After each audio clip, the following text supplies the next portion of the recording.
kati nalabye ne Uganda byazza abayimbi abamu tebakyayina sho batuula waka bakuba ennyimba ne bazikola mu challenge ne baziyimbira ewaabwe munda mu kisenge. Omuyimbi Pallaso yeeyongedde okubeera nga akyavaayo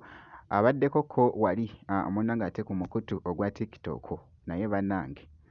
oba abadde agamba ani naye okusinziira wali munnange ate ebibadde bitambula naddala munnange ate ekibadde mu comment section eside eno jjukira nti nno abadde wali munnange ate Germany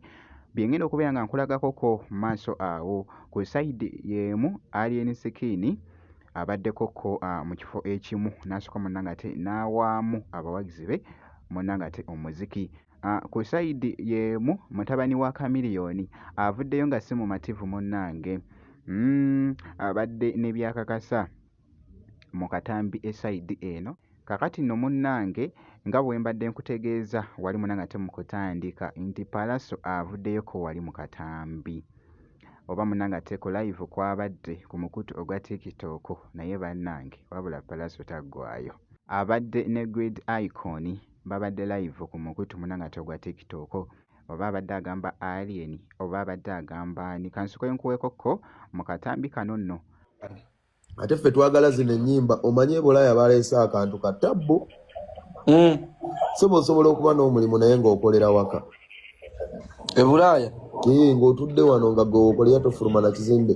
Abanigeria batuula mu bizimbe emyaka kakadde tavudde mu nnyumba kati nalabye ne Uganda byazza abayimbi abamu tebakyayina sho batuula waka bakuba ennyimba ne bazikola mu challenge ne baziyimbira ewaabwe munda mu kisenge so abo beetaaga nnyo okusabira mubasabire omulimu gw'okubakasa gujjamu working remotely from home biba biwanvu ako kabagezi bokka akabagezi bokka ate kasita abawagizi batandika okukuba abawagizi kasita batandika okukuba kaba kawedde kubanga bawagizi balina sasula okulabako abawagizi okimanyi muno basasulira oyo omwana Baby Zoe omanyi bwe abawagizi basasula okulaba waliwo kano akawala kano akayimbi Felista amasimu gankubirwa ewange gaagala kupangisa Pretty Witty sebo baagala mupangisa ku kivulu ky'abaana Jjinja baagala muwaayo miliyoni 2 agende Jjinja abaana Jjinja baagala mulabako kati ate nendaba ate abayimbi b'eggwanga nga ate Jjinja bagendeddeyo bwereere naate nga n'amayinja bagabakubi nengamba oba babakubye ga golodi kuba amayinja ga golodi gavaamu ku ssente mayinja gaddala baana b'Ejjinja abo mwankoze bubi omuyimbi wange mbadde nkyayagala okusasula omulaba naye mwe mwamufunidde bwereere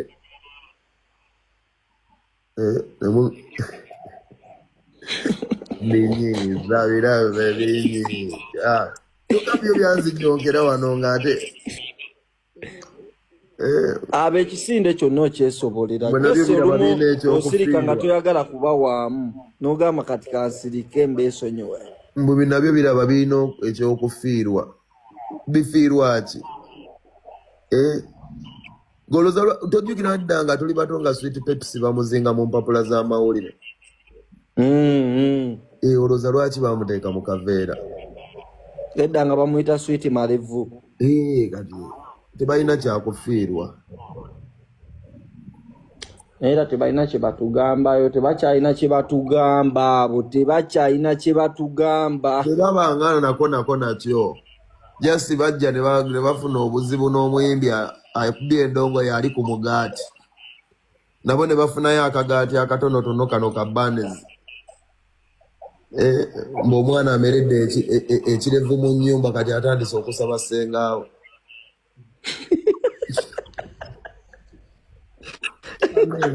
oba mwabijjawamu omwana yamerera ekirevu mu nnyumba ate natandika osaba sengaawe bw'olwokuba alaba senga babeera nabo balina ebirevu kati munaye ne mwana abo bayize jjojjo juzi wano nti bbiya tebamunywesa kaseke baakayiga ffe ekibuga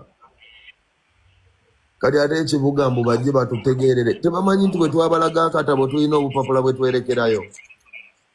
okitegeera ye olwasomako ku book of summaries n'agamba akakatabo nakasoma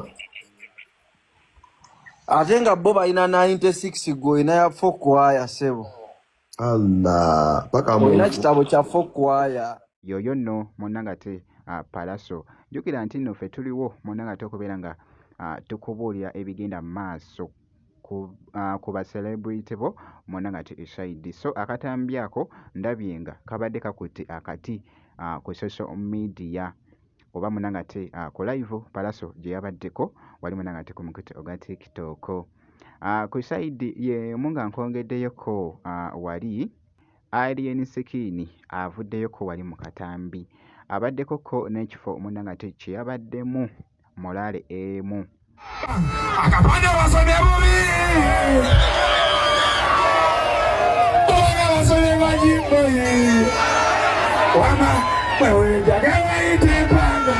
ekita wansi bitambanga nakusalako luna bademocratic alliance dogo wama kalulu kalulu kalulu kalulu kamuka kembuke kamkolera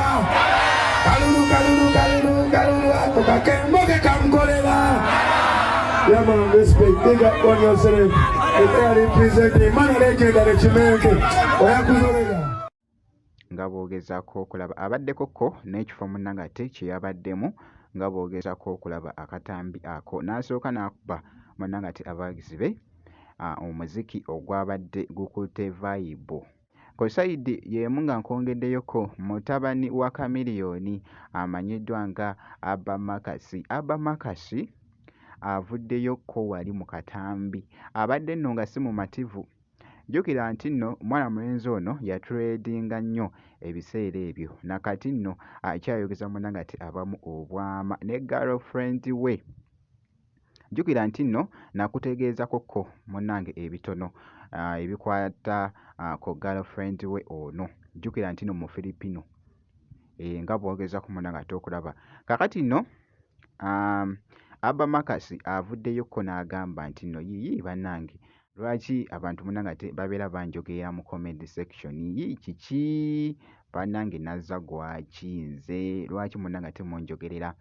abaddekoko ne message gy'abadde ayogera mu katambi ako. You know, one thing I don't understand about my fans, or at least my supporters, I don't know why my African supporters niggas be my comments strictly talking about shit I don't even be speaking on, bro.